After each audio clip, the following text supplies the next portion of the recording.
নমস্কার বন্ধুরা, AMS real tips চ্যানেলে আপনাদের সবাইকে স্বাগত জানাই। আমাদের আজকের ভিডিও, ঋণের ভারে আপনি জর্জরিত, মুক্তি পান এই সহজ উপায়ে। মা লক্ষ্মী হলেন ধনসম্পদের দেবী। কথিত আছে, মা লক্ষ্মীর আরাধনা করলে আর্থিক সমস্যা থেকে মুক্তি ঘটে। এছাড়াও ভগবান কুবের ও শুক্র গ্রহ প্রসন্ন হয়। বাস্তুশাস্ত্র মতে শুক্রবার কিছু উপায় করলে সহজেই টাকা পয়সা পাওয়া যায়। এছাড়াও এই দিন মা লক্ষ্মীর আরাধনা করলে, দরিদ্রকে দান করলে বিশেষ সুফল লাভ করা যায়। বাস্তুশাস্ত্র মতে অর্থ সংক্রান্ত সমস্যা দূর করতে এবং ঋণের হাত থেকে মুক্তি লাভ করতে প্রতি শুক্রবার করুন এই কাজগুলি। আপনার সব সমস্যা দূর হবে। শুক্রবার এক টুকরো নিম কাঠ বাড়িতে নিয়ে আসুন। তারপর তা পরিষ্কার করে ধুয়ে ফেলুন। এরপর একটি কাচের পাত্রে লবণ মেশানো জলে তা রেখে দিন।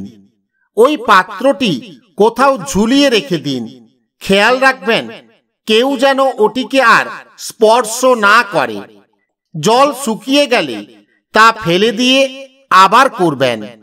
ঋণ সংক্রান্ত সমস্যা, অর্থ সংক্রান্ত সমস্যা আপনা আপনি কেটে যাবে।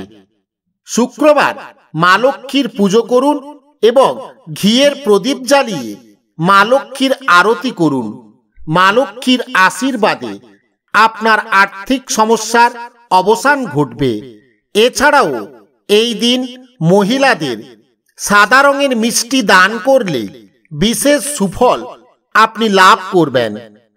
শুক্রবার গোলাপি রঙের ফুলের উপর মা লক্ষ্মীর ছবি বা মূর্তি স্থাপন করুন।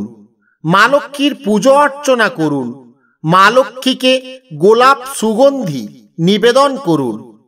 এরপর প্রতিদিন কাজে বের হওয়ার সময় ওই সুগন্ধি আপনি ব্যবহার করে কাজে যান।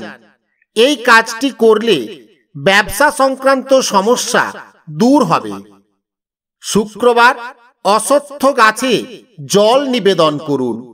অশ্বত্থ গাছের নিচে মিষ্টি ও জল রাখুন। এরপর গাছটিকে 3 বার বাঁ দিক দিয়ে প্রদক্ষিণ করুন। ব্যবসা এবং টাকা পয়সা সংক্রান্ত সমস্যা দূর হবে।